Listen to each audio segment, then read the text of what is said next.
কিভাবে প্রতিবেশীর জন্য প্রার্থনা করবে? 1. তাদের কথা মনে করে যিশুর সামনে তুলে ধরো। 2. তাদের সমস্যা, প্রয়োজন বা কষ্টগুলো উল্লেখ করো। 3. তাদের জীবনে শান্তি, স্বাস্থ্য ও আশীর্বাদ চাও। 4. তোমার হৃদয়কে ভালোবাসা ও ক্ষমার মনোভাব দিতে প্রার্থনা করো। 5. শেষে যিশুর নামে তাদের জীবন সমর্পণ করো।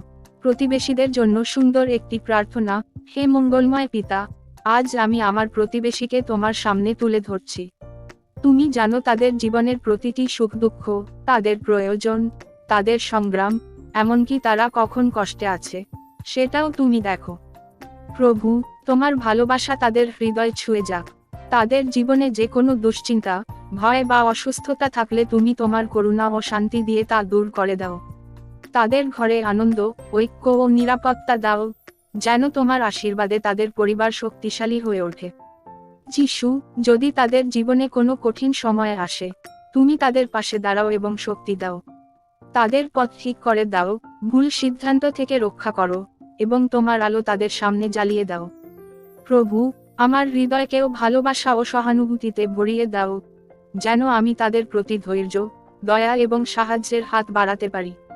আমাদের প্রতিবেশী সম্পর্ক যেন তোমার শান্তির দ্বারা পরিচালিত হয়। যিশু, তাদের জীবনে তোমার আশীর্বাদ অগণিত হোক, স্বাস্থ্য, শান্তি, আনন্দ এবং সফলতা দাও। তোমার যিশুর নামে এই প্রার্থনা করছি। আমেন। জয় যিশু।